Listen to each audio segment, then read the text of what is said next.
question as well. John, I'm pleased to hear that under your leadership, the Port was one of the first agencies to begin tracking LGBTQ contracts. And I wonder, what year did that start, and how has the data progressed for you?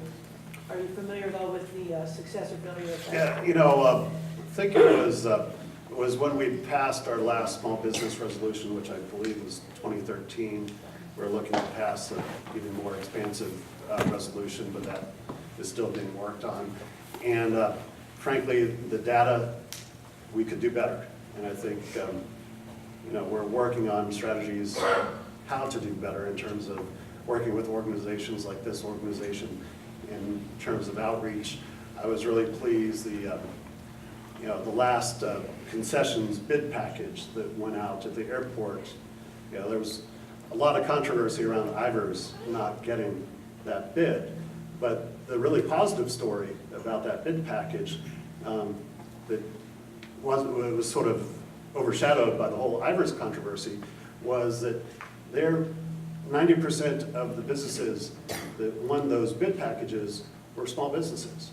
And so, you know, we need to keep up those efforts to, you know, I-200 is not an excuse. We need to be able to work around I-200, reach out to, you know, diverse communities and make sure that, again, the prosperity created by the port is shared across the county.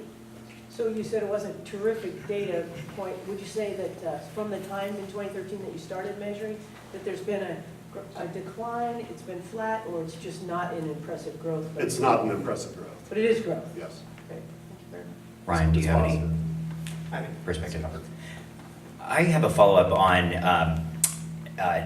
LGBTQ certified businesses and your views on the port allotting some of the contracts, or at least including in the minority contracting LGBTQ businesses.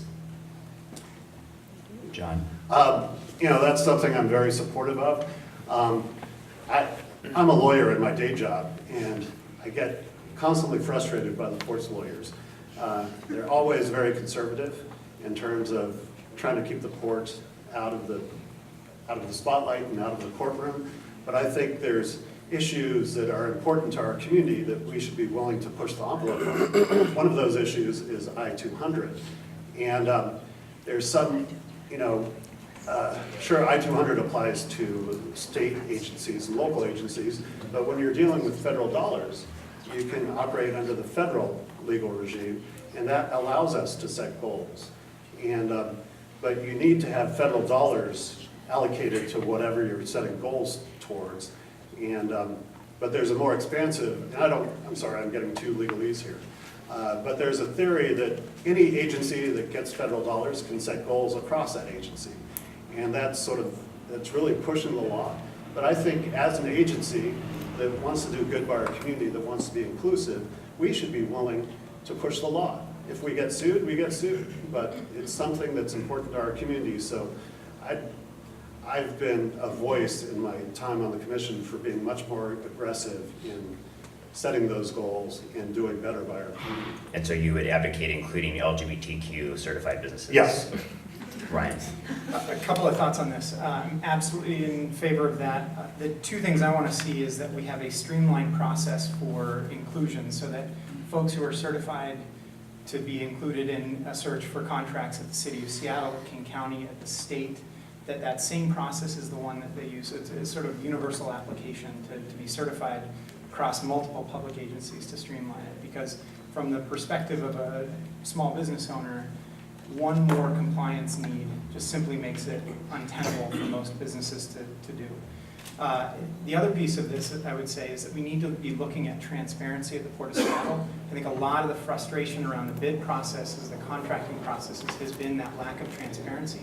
And we need to push for more. And not only will that bring the public along when we're making tough decisions about the allocation of resources, but it heads off the questions about why are these decisions being made in smoke film-filled rooms or behind closed doors. They should be out in the public for everyone to view.